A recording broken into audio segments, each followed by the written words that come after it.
Caro educador, por que a matemática continua sendo, ao longo de tantos anos, o maior problema da educação brasileira? E por que, mesmo depois de tantos programas, formações e novas metodologias, os nossos resultados em avaliações nacionais e internacionais continuam sempre tão baixos? Hoje a gente vai falar sobre isso. O preocupante e eu diria até mesmo vergonhoso cenário do aprendizado em matemática no Brasil. E o que esse cenário revela sobre as nossas escolas, nossos métodos e sobre a forma como ensinamos a pensar matematicamente. Para fundamentar a nossa reflexão, eu quero trazer aqui alguns números que demonstram a quantas anda o aprendizado de matemática dos alunos brasileiros. Segundo um estudo publicado em abril de 2025 pela ONG Todos pela Educação, de acordo com os dados do SAEB de 2023, apenas 5,2% dos alunos do ensino médio alcançaram aprendizagem adequada em matemática. Eu disse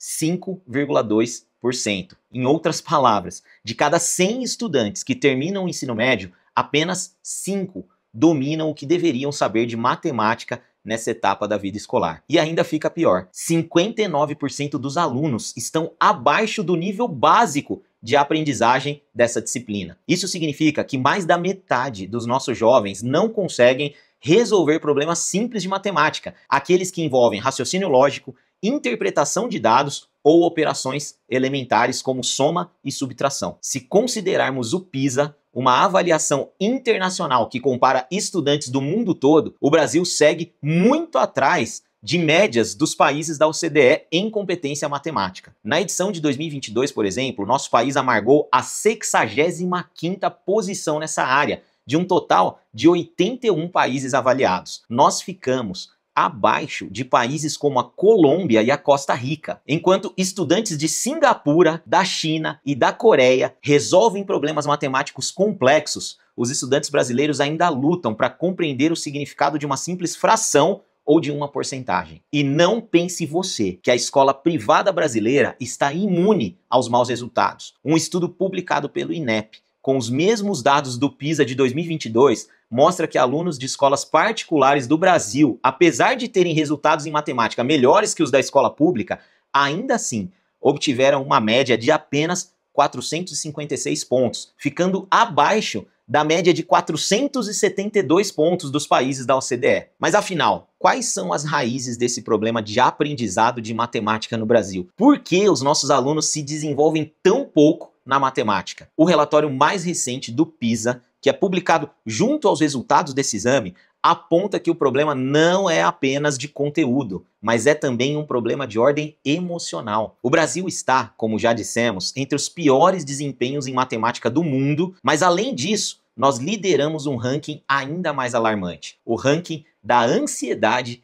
em relação à matemática. De acordo com esse relatório do PISA, a maioria dos estudantes brasileiros relata sentir medo, tensão e até bloqueio ao enfrentar problemas matemáticos. E essa ansiedade cobra um preço alto. Os alunos com altos níveis de ansiedade têm desempenho até um ano letivo pior do que outros alunos que se sentem confiantes. Esse medo não vem do nada. Algumas reportagens da BBC e da CNN Brasil, que foram veiculadas há um tempo atrás, mostram que nossos jovens crescem ouvindo que matemática é difícil ou que matemática não é para todo mundo. E o resultado é devastador. Baixa autoeficácia, baixa autoconfiança e uma sensação permanente de que não adianta tentar. O PISA alerta que essa crença de incapacidade é uma das principais barreiras para o aprendizado na matemática do Brasil. Um outro artigo intitulado Dificuldades de Aprendizagem em Matemática: O que dizem as pesquisas recentes, e que foi publicado na Educação Matemática em Revista, ajuda a entendermos mais a fundo a origem desse problema. Ele mostra que essas emoções negativas dos alunos se alimentam e crescem diante de práticas pedagógicas baseadas em repetição